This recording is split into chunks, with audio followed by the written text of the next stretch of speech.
विश्वानि देव सवितरदुरितानि परासुव यद्भद्रं तन्न आसुव। ओम भूर्भुवः स्वः तत्सवितुर्वरेण्यं भर्गो देवस्य धीमहि धियो यो नः प्रचोदयात्। ओम शांति शांति शांति। ओम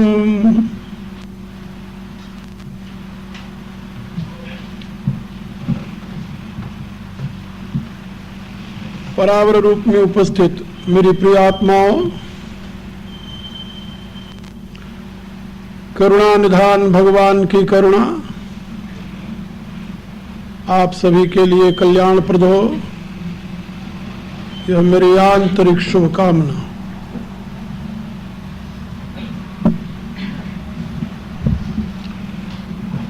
वेद ज्ञान यज्ञ का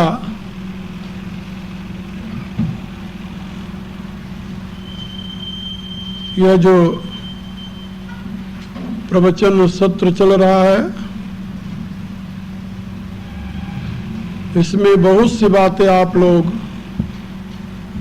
मेरे प्रिय शिष्य ब्रह्मदेव तथा मेरे विचारों द्वारा भी सुन रहे हैं। मेरी चाह है कि प्रत्येक हिंदू किसी भी जाति संप्रदाय पंथ से संबंधित है, इससे कोई मतलब नहीं, वो अपने धर्म के मूल तत्व को समझ ले और तदनुसार जीवन की विकास की दिशा में आगे बढ़े। उपनिषदों में मैंने पढ़ा है कि मनुष्य जैसा सोचता है वैसे ही बनता है। महाभारत में भी शांति पर्व में हंस गीता में यही बात भगवान हंसदेव ने बताई है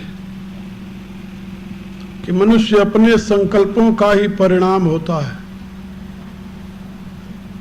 दुर्भाग्य से कई शताब्दियों से हमारे संकल्प बहुत ही निर्बल और अनुपयोगी होते रहे। हमने अपने में परमात्मा के तेज को, परमात्मा के बल को, परमात्मा के ऐश्वर्य और उसकी शक्ति को अवधारण करने की बजाय अपनी क्षुद्रता में जीना सुखकर समझा। वेद में एक प्रार्थना है,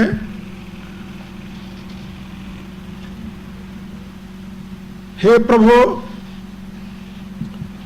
तुम तेजोऽसि तेजोधेहि।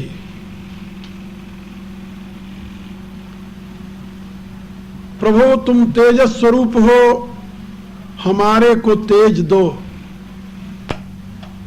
तुम बल स्वरूप हो, हमें बल दो।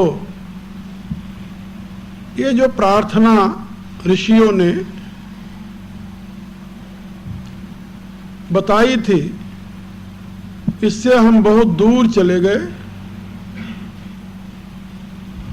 और हमारे हृदय में एक कुत्सित विचार आया, पापो हम पाप कर्मा हम पाप आत्मा पाप संभो। हम पापी हैं, हम पाप करते हैं, हमारी आत्मा पापी है, हम पाप से ही उत्पन्न हुए। इस प्रकार की हीन भावना जब हमारे में आई तो दुनिया की श्रेष्ठतम बलवान सभ्य सुसंस्कृत और दार्शनिक विद्वान तथा सर्वसंपन्न जाति दुनिया के निकृष्टतम जाति में परिवर्तित हो गई। आप लोग यदि कभी गुप्तकालीन भारत का इतिहास पढ़ें सौभाग्य से, मुझे विश्वास नहीं है कि आप उस पर बिलीव करेंगे। आप कहेंगे नहीं ये तो कल्पना है, लेकिन गुप्तकालीन इतिहास इतिहास है। और इतना ही नहीं,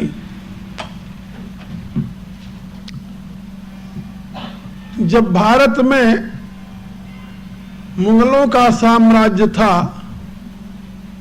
उस समय भी कुछ ऐसे राज्यों का उदय हुआ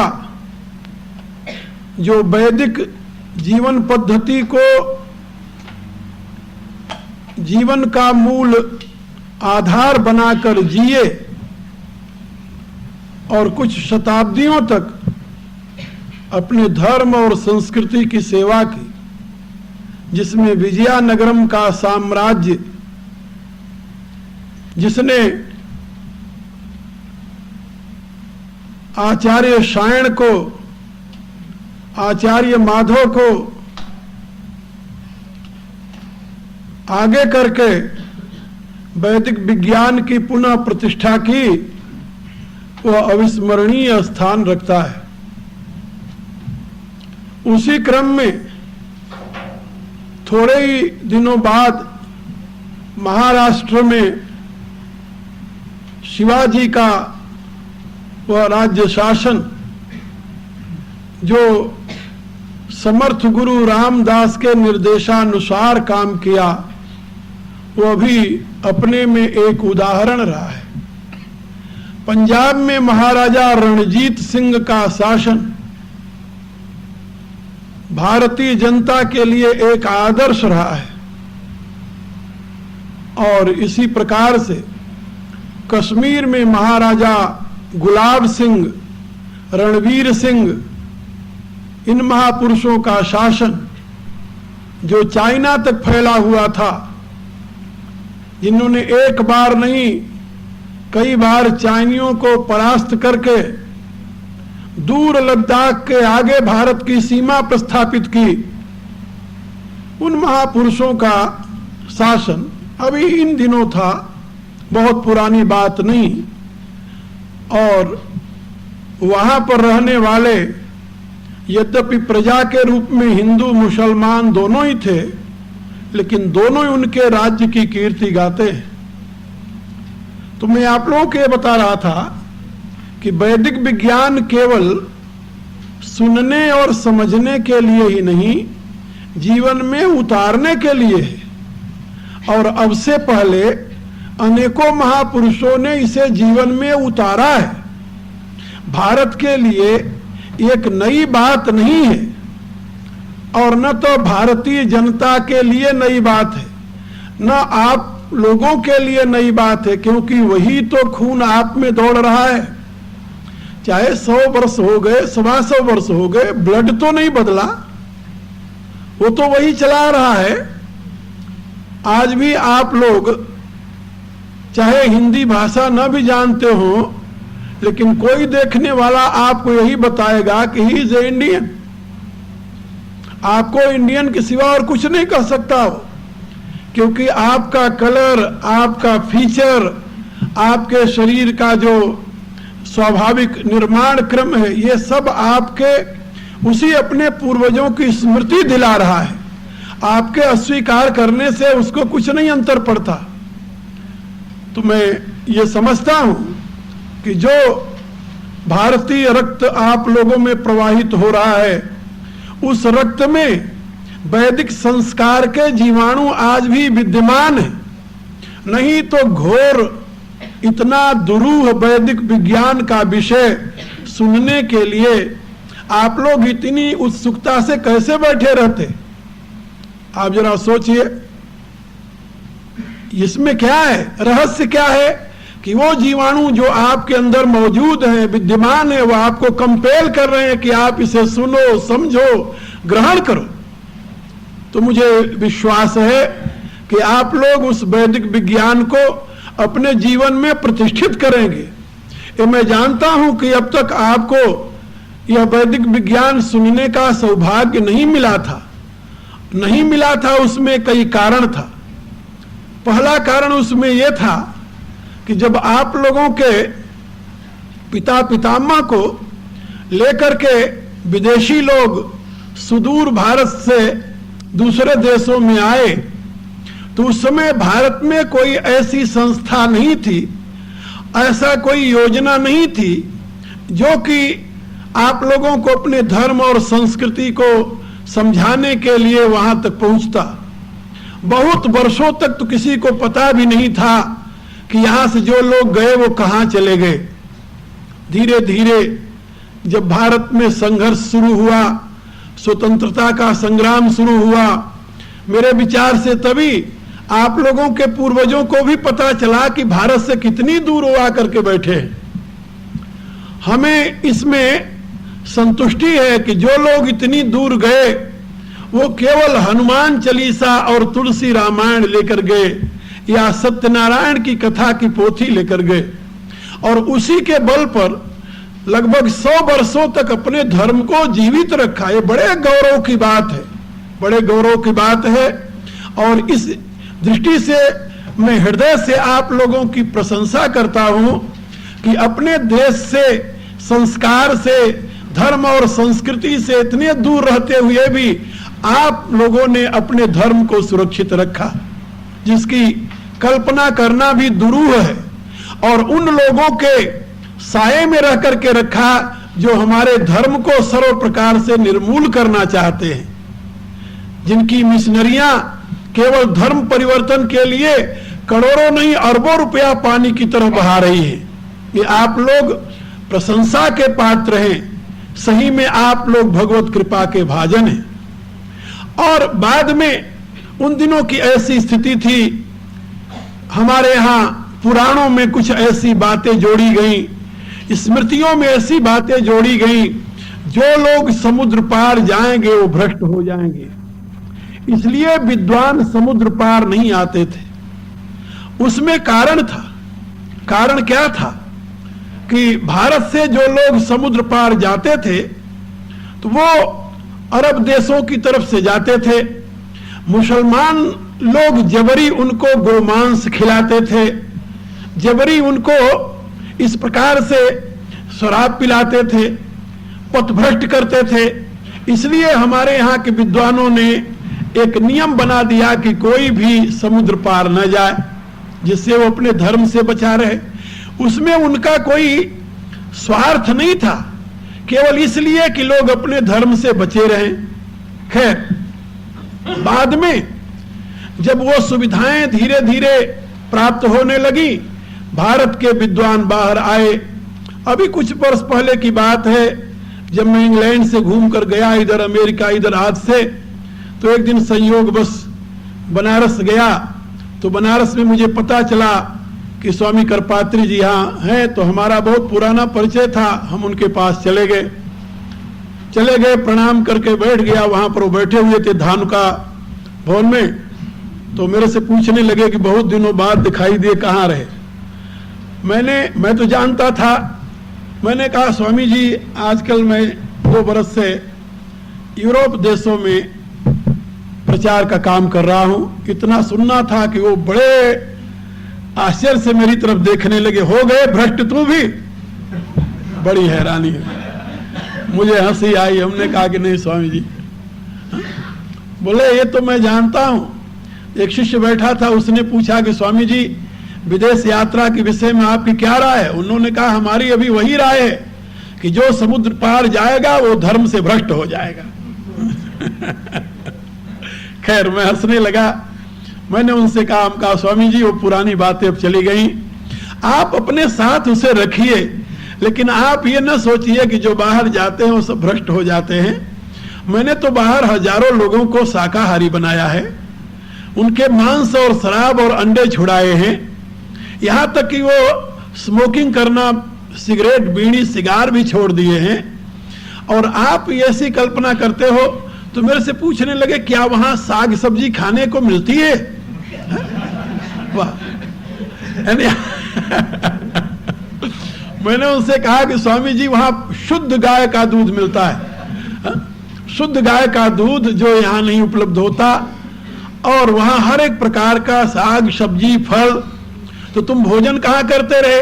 हम कहा जब मैं अंग्रेजों में रहता हूं तो मैं दूध पीता हूं, फल खाता हूं, और जब किसी इंडियन के घर जाता हूं पूछ लेता हूं कि वो मांसाहारी है कि नहीं।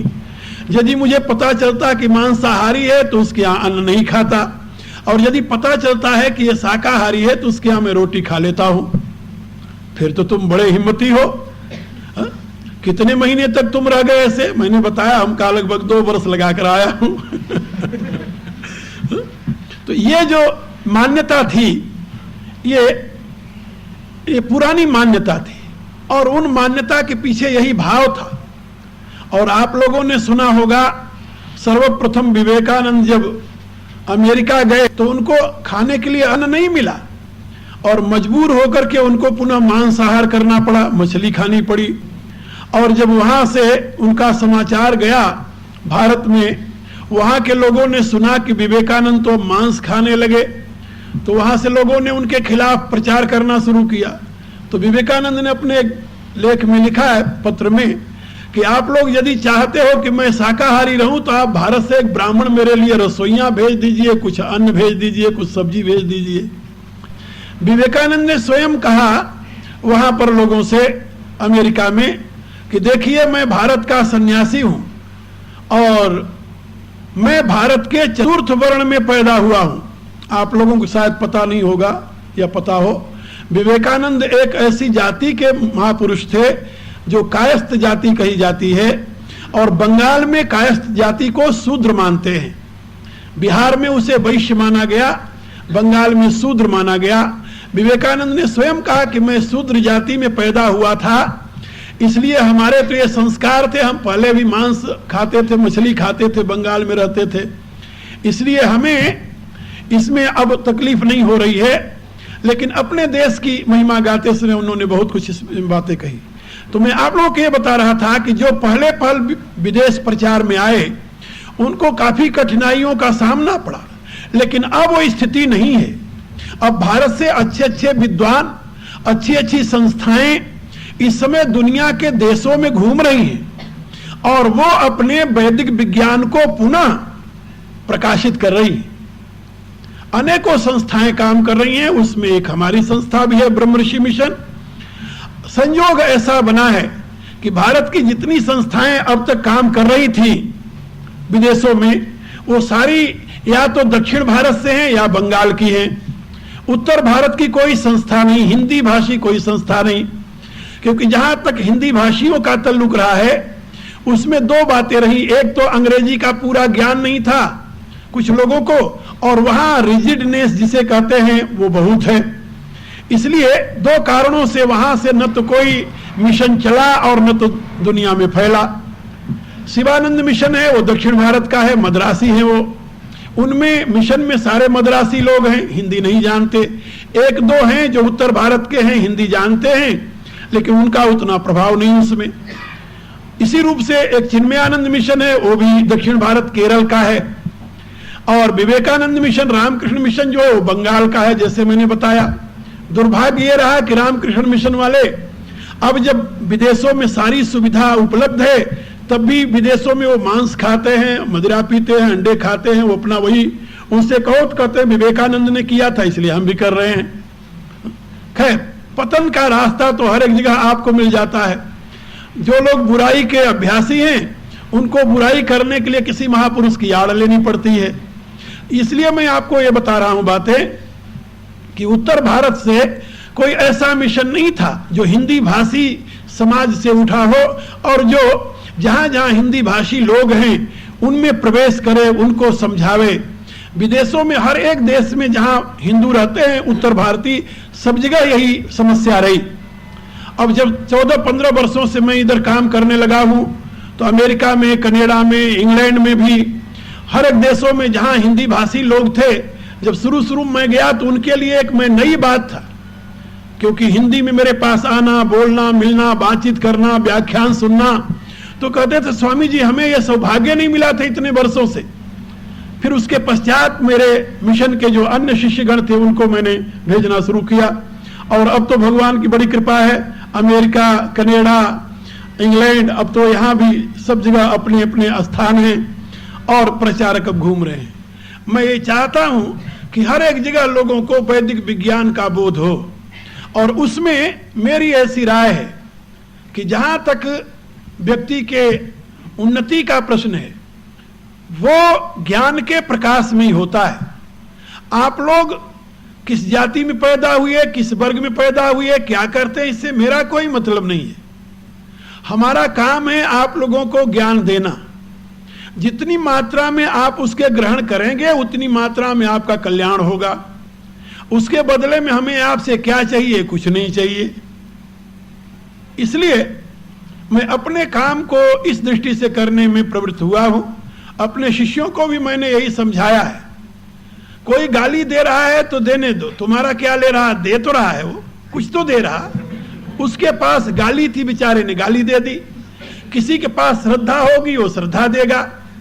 आपके पास प्रणाम है, हमें प्रणाम देंगे, नमस्कार है, हमें नमस्कार देंगे। दूसरे के पास गाली है, उसने गाली दे दी। तुलसीदास जी ने एक पद लिखा है विनय पत्रिका में कि जो लोग निंदा वृत्ति वाले हैं उसके लिए उन्होंने लिखा है कि उनका मुंह जो है वो टोकरा है, जबान जो है वो झाड़ू है, और दूसरे की निंदा रूपी मल को अपने जबान रूपी झाड़ू से खींच करके अपने मुंह रूपी टोकरे में भरते हैं और हृदय रूपी गड्ढे में डाकर डाल देते हैं। यानी कहने का प्राय कि जो निंदा करने वाले हैं दुनिया की गंदगी इकट्ठा करके अपने अंदर डालते हैं। ऐसे निंदा वृत्ति वाले के पास यदि जाओ तो जैसे जहां जिस गड्ढे में मल भरा हुआ होता है वहां से बदबू ही आएगी और क्या आएगी। ऐसे ही निंदा वृत्ति वाले व्यक्ति के पास जाओ तो आपको बुराई सुनने को ही मिलेगी, और क्या मिलेगी, उसके पास जो है वही तो देगा। इसलिए इसमें घबराने वाली बात नहीं। मैं अपने शिष्यों से बताया करता हूं कि मुझे तो 30 वर्ष 35 वर्ष अब होने लगा इस संघर्ष में। भारत में भी हमने ये संघर्ष किए और अब विदेशों में कर रहे हैं कई वर्षों से। हमें इसमें कभी चिंता नहीं हुई। जिसके पास जो है वो देगा। हाँ, अब तुम क्या ग्रहण करना चाहते हो तुम्हारे ऊपर निर्भर है। क्या ग्रहण करना चाहते हो? भगवान बुद्ध खड़े हुए थे, एक व्यक्ति आया उनको गालियां देने लगा। बहुत देर तक गालियां देता रहा, वो मौन होकर सुनते रहे। घंटे बीत गया गाली देते देते। जब वो थक गया तो भगवान बुद्ध ने कहा कि भद्र तुम अब थक गए। वो फिर गाली देकर बोला कि तुम क्या समझते हो मैं थक गया? कहा नहीं। और तो जब वो चुप हो गया तो भगवान बुद्ध ने कहा कि अच्छा ये बताओ, हमारे पास ये कंथा है, कंथा जिसको पहनते थे, गुदड़ी जिसे कहते हैं, और ये कंथा मैं तुम्हें देना चाहूं, और यदि तुम इसे न स्वीकार करो तो क्या होगा? कहा ये कंथा तुम्हारे पास रहेगा। कहा इसी रूप से इतनी देर तक जो तूने गाली दी है उसको मैं स्वीकार नहीं करता। स्वीकार नहीं करता? स्वीकार नहीं करता माने क्या? कि जो तू दिया हम स्वीकार नहीं करते हो, तुम्हारे पास रहेगा, हम क्या करेंगे उसे लेकर के? तो ये महापुरुषों की दृष्टि है, और उस दृष्टि को अपना करके ही हम समाज में कुछ कर सकेंगे। यदि किसी ने गाली दी उसके बदले में हम भी गाली निकालने लगे तो उसका मुंह तो दूषित हुआ था, हम अपना क्यों दूषित करें? भला सोचो। ये मुखार बिंद जो है परमात्मा की गीत गाने के लिए है या किसी को अपशब्द कहने के लिए? ये वेद के मंत्र बोलने के लिए है, गाली बोलने के लिए नहीं है। मैं अपने शिष्यों को यही समझाता हूं कि तुम्हें गाली नहीं बोलना चाहिए। गाली दे रहा दूर से, और यदि कोई तुम्हारे ऊपर आक्रमण कर दे तो इसके लिए मैं उनको एक कथा सुनाया करता हूं। हमारे यहां एक महापुरुष हुए दक्षिण भारत में, उनका नाम था तिरुवल्लुवर। उन्होंने ग्रंथ लिखा है तमिल वेद जिसको कहते हैं तिरुकुरल। तिरुवल्लुवर महान ऋषि थे, महान ऋषि थे। आज से 3000 वर्ष पहले भारत में हुए थे, और वहां के जो पांड्य राजा थे दक्षिण भारत के, उनकी राजकुमारी थी जिसका नाम था यशोदा। तो वो महाराजा स्वयं उस राजकुमारी को उनको दान में समर्पित कर दिए थे राजकुमारी की रुचि अनुसार। वो राजकुमारी उनके साथ रहती थी तिरुवल्लुवर के, और उन्होंने राजकुमारी जब उनके शरण में आई तो उन्होंने कहा कि देख देवी, तुम महलों में रहने वाली हो, मेरे पास महल नहीं मिलेगा तुम्हें। उसने कहा भगवान, मैं आपकी सेविका हूं, हमें झोपड़ी में रहना पड़े हम वहीं रहेंगे। तो उन्होंने लाकर एक झोपड़ी बनाई, नारियल के पत्ते काट काट करके एक झोपड़ी बनाए। दक्षिण भारत में ऐसे बनती है झोपड़ियां, उसमें वो रहा करते थे। काम उनका दैनिक ये था कि वो राजकुमारी चरखा काटती थी, सूत बनाती थी। तिरुवल्लुवर स्वयं कपड़ा बुनते थे, बुन करके दिन भर में और काम से फुर्सत पाकर एक धोती बना लेते थे। धोती बना करके वो धोती सायंकाल को ले जाते थे बाजार में बेचने, और बाजार में जो उसके बदले में मिलता था उससे फिर वो अपना यानी अन्न खरीदते थे, चावल और दाल, और ला करके अपने यहाँ भोजन बनाकर दोनों पति पत्नी खाते थे। कोई आ जाता था उसको खिला देते थे। ये उनका दैनिक नियम था, यानी अपनी योग्यता को बेचते नहीं थे वो। हालांकि राजा उनका अनुयायी था, राजकुमारी उनके घर में उनकी सेवा करने के लिए आई थी, उनको क्या कमी थी, वो चाहते वो कुछ ले सकते थे, लेकिन नहीं, उन्होंने अपनी जीविका के लिए अपनी मेहनत की कमाई ये रखा था। एक दिन की बात, कुछ मनचले लोग इकट्ठा हुए, उन्होंने कहा कि तिरुवल्लुवर की बड़ी ख्याति है कि कुछ भी करो इसे गुस्सा नहीं आता, तो इसको गुस्सा दिलाना चाहिए। दो तीन जवान इकट्ठा हुए, उन्होंने कहा कि ये तो छोटी सी बात है, चलो आज ही उसकी परीक्षा हो जाए। कहा भाई, वो राज दरबार में इतना प्रतिष्ठित है, अपन कुछ करेंगे तो परिणाम क्या होगा? कहा कुछ नहीं होगा, जो होगा देखेंगे। पहुंच गए तिरुवल्लुवर, आकर के अपना वो धोती लेकर के ज्यों हाट में बैठे, हाट जानते हो ना जहां बाजार लगती है, वहां बैठ गए। एक व्यक्ति पहुंचा, उसने पूछा कि क्यों भाई ये धोती कितने की? उन्होंने कहा 1 पण। 1 पण की बेचते थे, उनका रोज का नियम था। कहा 1 पण।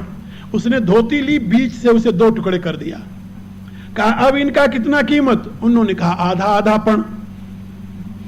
अपने सरल भाव से उसने वो भी लिया और फिर उसको फिर 2-2 टुकड़े कर दिए। अब 4 टुकड़े हो गए एक धोती में, लीरे लंबी लंबी। उसने पूछा इनका कितना कीमत? उन्होंने कहा पाव पाव पण। उसने लपेट कर उनके मुंह पर मारा। अरे कहा मूर्ख, इस लीर को कौन खरीदेगा? उन्होंने कहा ठीक है, कोई नहीं खरीदो भाई। उन्होंने लीर उठाया, लेकर के उठे, चल दिए। अब वो चारों देखने लगे, वही से गुस्सा तो आया नहीं, फिर क्या किया जाए? कहा इनके साथ चलो, केवल एक ही ऐसा साधन है जिससे इन्हें गुस्सा आएगा। अब वो एक बदमाश उसमें से साथ लग गया, पीछे पीछे चला। यशोदा जो थी राजकुमारी, बैठी हुई इंतजार कर रही थी कि पतिदेव आएंगे कुछ लेकर के। वो गए, लीन उसके सामने रख दिया। कहा देवी, आज प्रभु की ऐसी इच्छा है कि हम लोगों को व्रत करना चाहिए। खुश हो गई, ठीक है प्रभु, जैसी इच्छा। इतने में ही वो पहुंच गया पीछे से, और पीछे से पहुंच करके दौड़ करके उसने राजकुमारी को गोद में उठा लिया। जब गोद में उठाया तो वो चीखी, चिल्लाई वो, हाँ बचाओ, ये क्या हो रहा है? तिरुवल्लुवर ने पीछे देखा, अपने हाथ को थोड़ा संभाला, प्राणायाम की शक्ति हाथ में दी, हाथ वज्र ऐसा हो गया, एक घूंसा उसको यहां मुंह पर मारा उस व्यक्ति को। वो बेहोश होकर गिर गया। वहीं बेहोश होकर जब गिर गया तो उन्होंने राजकुमारी यशोदा से कहा कि देवी जल्दी जाकर के तुम हल्दी और घी गर्म करके ले आओ। और उसके सर को उठाया, अपनी गोदी में रखा, हल्दी और घी ले आई, जहां मारा था उन्होंने वहां उसको सेक देने लगे। और राजकुमारी से कहा तुम इसे पंखा करो। वो हवा करने लगी। आध घंटे बाद उसे जब होश आया तो देखा अपने आप को उनकी गोदी में, तो हंसने लगा। वो हंसने लगा तो तिरुवल्लुवर भी हंसने लगे। तो उसने पूछा कि आप क्यों हंस रहे हैं? तिरुवल्लुवर ने पूछा तुम क्यों हंस रहे हो? कहा मैं तो इसलिए हंस रहा हूं कि मैं जिस मिशन में आया था, जिस उद्देश्य से आया था, वो हमारा पूरा हो गया। क्या तुम्हारा उद्देश्य था? कहा हमें उद्देश्य था आपको गुस्सा दिलाना, तिरुवल्लुवर ने कहा हम तुम्हारी इस मूर्खता पर हंस रहे हैं। अरे भले आदमी, यदि मुझे गुस्सा होता तो मैं तुम्हारे सर को अपनी गोद में लेकर के बैठता। हमें गुस्सा होता तो हम तुम्हें मलहम पट्टी करते। हमें गुस्सा होता तो ये राजकुमारी तुम्हें पंखा करती है। कहा यदि आपको गुस्सा नहीं था तो मुझे मारा क्यों? कहा तुम्हें नहीं मारा, तुम्हें मैंने नहीं मारा, तुम्हारे में जो दुष्टता काम कर रही थी उसको मैंने मारा। उसने कहा कि भगवान, क्या आपको पता नहीं कि मैं राजकुमारी के प्रति श्रद्धा रखता हूं? मैंने तो केवल इसको इसलिए उठा लिया था कि देखें आपका क्या रिएक्शन होता है। उन्होंने कहा मूर्ख है तो तुम्हें पता नहीं है कि राजकुमारी का जो शरीर है वो रुई से भी कोमल है। तू इतना बड़ा ऋषि नहीं है, न इतना बड़ा तत्वज्ञ है कि राजकुमारी के शरीर का स्पर्श करके भी तुम्हारे हृदय में वासना की जागृति न हो। और अभी तो आज तूने मेरी परीक्षा के लिए किया था, और कल जब यहां से जाता तू तो राजकुमारी की कोमलता को याद करके फिर तुम इसे हमेशा के लिए अंक में लेने की चाह करता, और उस दुष्टता को मैंने एक हाथ में निर्मूल कर दिया। तुम्हें मालूम है, तो वहां पर तिरुवल्लुवर ने अपना सिद्धांत बताया तिरुकुलर में। उन्होंने कहा कि जब तक कोई व्यक्ति तुम्हारे जीविका पर आघात करता है तो तुम परमात्मा की वंदना करो, उसको आशीर्वाद दो। यदि कोई व्यक्ति तुम्हारे जीवन पर आघात करता है तब भी तुम परमात्मा से वंदना करो और उसे आशीर्वाद दो। लेकिन जब कोई आदमी तुम्हारी इज्जत पर आघात करने लगे तो परमात्मा की दी हुई शक्ति का प्रयोग करो। तो ये तिरुकुरल का संदेश तिरुवल्लुवर स्वामी का। तो मैं आप लोगों को यह बता रहा था कि परमात्मा ने शक्ति सबको दी है। जब धर्म पर आंच आवे या धर्म का हनन होने लगे या धर्म पर कोई अत्याचार करना शुरू करे, तब बर्दाश्त करने के लिए या सहन करने के लिए या परमात्मा को पुकारने के लिए जरूरत नहीं है। उस समय तो व्यक्ति को अपनी पूर्ण शक्ति लगा करके उसकी रक्षा के लिए आगे आना चाहिए। किसी ने अपनी दुष्टता से हमारी जीविका नष्ट कर दी, चली गई, आज कर फिल्म मिल जाएगी, क्या अंतर पड़ता है? आप लोगों ने अंग्रेजी में एक कहावत सुनी होगी कि यदि किसी का धन नाश हो गया तो कुछ नहीं गया, यदि सेहत नाश हो गई तो कुछ गया है, और यदि किसी का धर्म नाश हो गया, चरित्र नाश हो गया तो मानो सब कुछ नष्ट हो गया।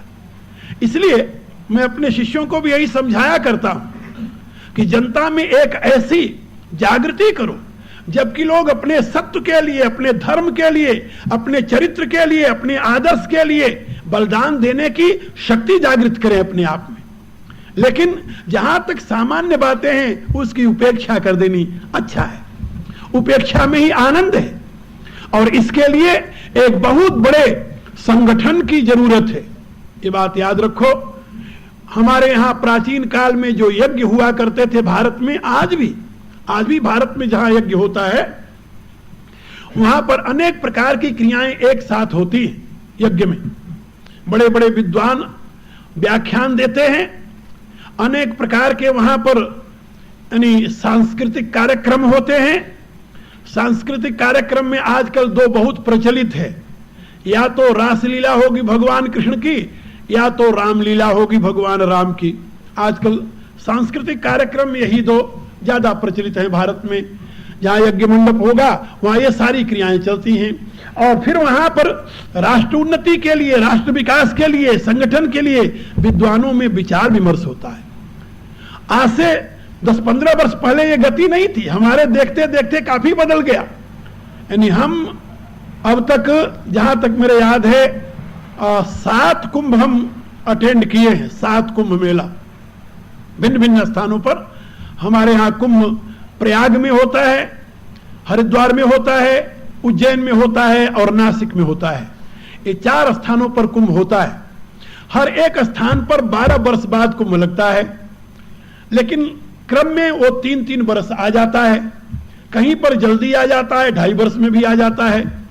तो मैंने जहां तक मेरे को याद है लगभग 3-4 कुंभ तो इलाहाबाद में देख लिया, और 2 कुंभ हरिद्वार का, 2 कुंभ उज्जैन का। इस प्रकार से 7 कुंभों में 6 कुंभों में ये स्थिति हमने नहीं देखी थी जो इस हरिद्वार के कुंभ में देखी। उन दिनों महात्माओं को ब्रह्म ज्ञान की चिंता ज्यादा थी, महात्माओं को ब्रह्म ज्ञान की ज्यादा चिंता थी, द्वैत अद्वैत की ज्यादा चिंता थी। हर एक व्यक्ति अपने सिद्धांत के प्रतिपादन की चिंता करता था। लेकिन ये शुभ लक्षण बता रहा हूं आपको, ये जो कुंभ लगा था, इस कुंभ में कहीं हमने इस विषय पर चर्चा नहीं सुनी। इस कुंभ में सब जगह चर्चा केवल एक थी कि हिंदू संगठन कैसे किया जाए, दुनिया में हिंदू धर्म को प्रकाशित कैसे किया जाए, भारत में हिंदुओं के साथ जो अन्याय हो रहा उसको कैसे रोका जाए। हर एक मंडप में जहां भी मैं गया वहां पर यही चर्चा थी। इसी पर बड़े बड़े सम्मेलन हुए, अनेकों संप्रदाय के आचार्य इकट्ठा होकर के इस पर विचार विमर्श किए, मैं भी उनमें था एक। तो मैं आप लोगों को यह बता रहा था कि अब भारत में एक नई जागृति आ रही है, ये बात याद रखो। और थोड़े ही दिनों में मैं देख रहा हूं, थोड़े ही दिनों में वो समय आएगा जब भारत का विद्वान आपको हर एक देश में हर एक स्थान पर मिलेगा और वैदिक शाश्वत सनातन धर्म की घोषणा करते हुए और वहां के लोगों में वह एक नई जिंदगी फूकेगा, जागृत करेगा, इसमें जरा भी संदेह नहीं है।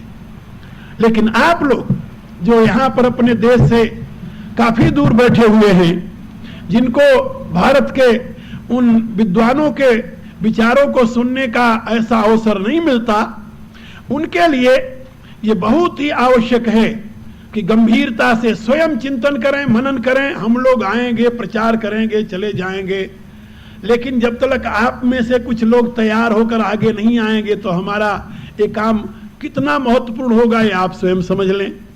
इसके लिए एक मेरा और सिद्धांत है कि कोई किसी के खड़ा करने पर ज्यादा दिन तक खड़ा नहीं रह सकता जब तक कि वो अपने पांव पर खड़ा न हो।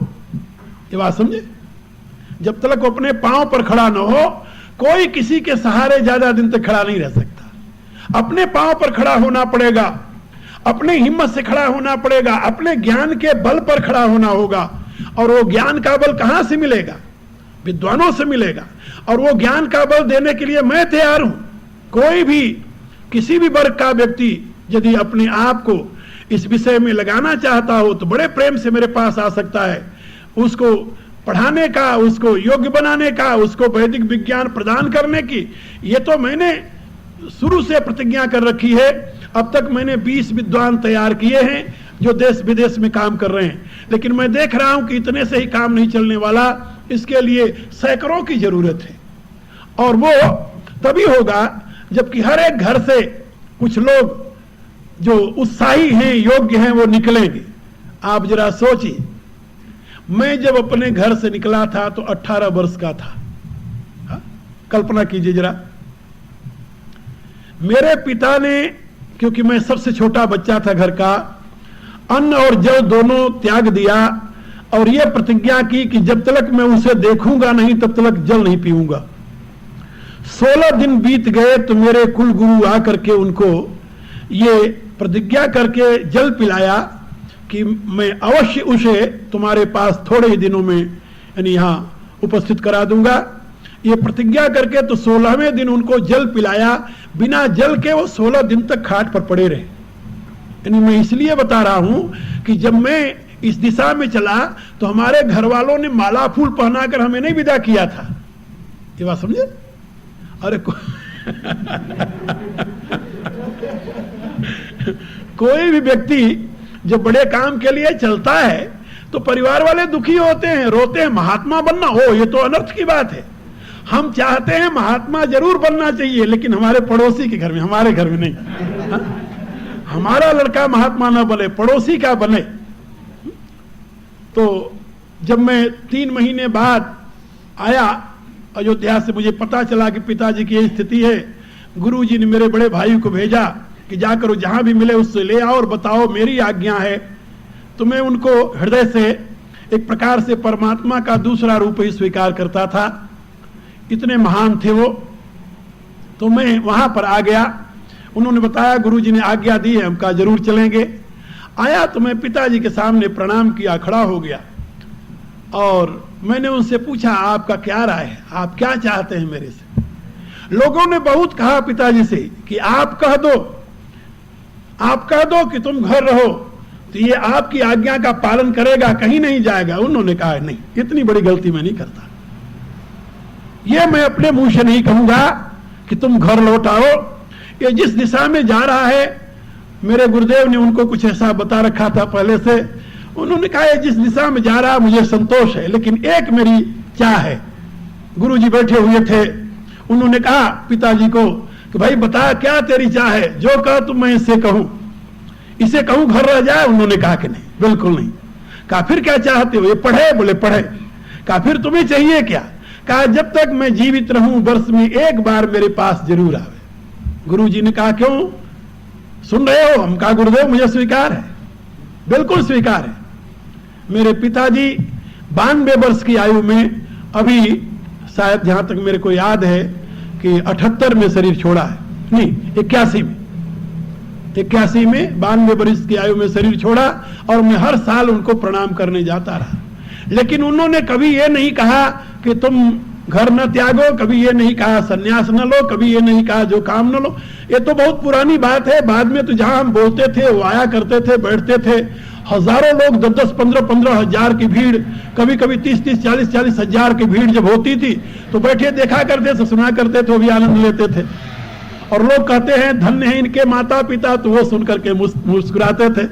मैं कभी कहता था कि देखो काम मैं कर रहा हूं, धन्य आप बन रहे हो।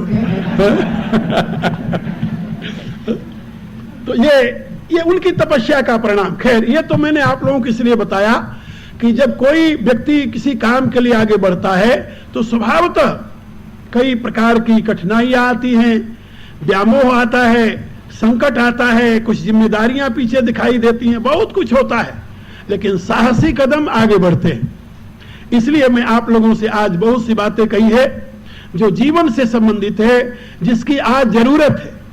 अब आप मेरे से वही वैदिक विज्ञान की चर्चा फिर सुनिए, जिसमें यजदेव पूजायाम संगत करने दाने, देव पूजन के पश्चात जब मनुष्य दिव्य शक्ति से युक्त हो जाता है तभी उसमें संगठन की भावना जागृत होती है। जब व्यक्ति स्वार्थ युक्त होता है तो अपने को अलग रखना चाहता है। ये बात याद रखना, दो भाई हैं, आपस में स्वार्थ आया तो दोनों सोचेंगे कि मैं अलग हो जाऊं, होता है ना। जहां स्वार्थ आया, एक ज्यादा कमाता है, एक कम कमाता है। ज्यादा कमाने वाले की स्त्री कान में उसके एक तीराक्षर मंत्र देती है, तीराक्षर।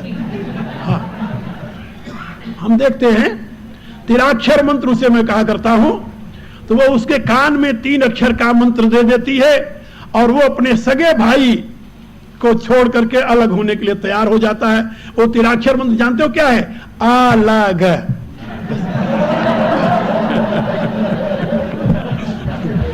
जहां उसने ये मंत्र दिया कान में, वो निश्चय कर लेता है कि हाँ मेरी कमाई से ये बढ़ रहा है, सुखी हो रहा नहीं। ये स्वार्थ वृत्ति का संस्कार है। यहां तक ही नहीं, पिता पुत्र में अलगाव हो जाता है, भाई भाई की तो बातें क्या रही। और जहां उदारता आई, दैवी गुण आए, वहां पर लोग दूसरे को भी अपना बनाना चाहते हैं। अपने को अलग करना तो दूर की बात रही, दूसरे को भी अपना बनाना चाहते हैं। देवताओं में और दैत्यों में अंतर है। जहां स्वार्थ होता है वहां पर संगठन नहीं होता, जहां स्वार्थ नहीं है वहीं संगठन है। इसके लिए मुझे एक उपनिषद की कथा याद आ रही है, मैं आप लोगों को सुनाऊं वो कथा। एक बार ऋषि लोग भगवान विष्णु के पास गए। भगवान विष्णु से कहा कि प्रभु, दैत्य और देवता दोनों ही एक ही पिता के संतान हैं, एक ही पिता के संतान हैं। मनु के पुत्र दैत्य भी हैं, देवता भी हैं। आप देवताओं का पक्ष लेते हैं और दैत्यों का नाश करते हैं, आप अन्याय क्यों करते हैं? भगवान ने कहा कि नहीं ऋषियों, मैं किसी का पक्ष नहीं लेता, हमारा विधान न्याय का है और सबके साथ बराबर है। लेकिन मैं क्या करूं, हम चाहते हुए भी दैत्यों को सुधार नहीं सके और हमें मजबूर होकर के देवताओं का पक्ष लेना पड़ता है, लेना ऐसा दिखाई देता है। उन्होंने कहा भगवान मैं कैसे मान लूं, हम आपको प्रत्यक्ष देखते हैं, देवताओं के हक में आप युद्ध करते हैं, दैत्यों का नाश करते हैं। कहा मैं तुम्हें एक दृश्य दिखाता हूं। नारद से कहा कि नारद जी जाकर देवताओं और दैत्यों को आप निमंत्रण दे आए कि बैकुंठ में भोजन है, तुम सबकी के लिए निमंत्रण है। बहुत अच्छी बात। नारद जी गए, देवताओं को और दैत्यों को आमंत्रित किया। भगवान विष्णु ने अपने यहां आप सबको आमंत्रित किया है। देवता और दैत्य पहुंच गए। भगवान ने उनके लिए अलग अलग भोजन की व्यवस्था कर दी। इस हाल में ये भोजन करेंगे, इसमें ये करेंगे, अलग अलग। कहानी मजेदार है, सुनिए। लेकिन भगवान ने कहा कि एक नियम है हमारे यहां भोजन करने का। दोनों के हाथ में यहां पर खमाची बांध दी। खमाची जानते हो? ऐसा डंडा यहां बांध दिया, पट्टी। दैत्यों को भी देवताओं को भी। तो वो दोनों के हाथ ऐसे हो गए और दोनों को बांध करके बैठा दिया। एक हाल में वो बैठ गए, दूसरे हाल में वो बैठ गए, देख नहीं रहे दूसरे को। एक भगवान ने ऑर्डर दिया कि अब इनको आप भोजन परोसिए। भोजन परोस दिया, देवताओं के भी दैत्यों के भी। देवताओं की आदत थी दूसरे को खिलाकर खाना, लेकिन दैत्य तो कभी दूसरे को खिलाए नहीं थे। इसलिए दैत्य के सामने जब भोजन आया तो उन्होंने भोजन हाथ में लिया, लेकिन ऐसे तो कर नहीं सकते थे, यहां तो बंधा हुआ था। ऐसे ही करते रह गए और भगवान को गालियां देने लगे। देखो हम लोगों को निमंत्रण कर कितना अन्याय कर रहा है, हमारा शत्रु है, आदि आदि कहने लगी। और वहां देवता लोग जो कि हमेशा दूसरे को खिलाने के आदी थे, उन्होंने कहा भाई अपना ये अन्न इधर तो नहीं जाएगा, लेकिन इधर जाएगा कि नहीं है? इधर तो जाएगा ना। तो देवता आमने सामने बैठ गए। उसने उसकी थाली से उसको खिला दिया, उसने उसकी थाली से उसको खिला दिया, उसने उसको जल पिलाया, उसने उसको जल पिलाया, उसका मुंह धो दिया, उसका मुंह धो दिया।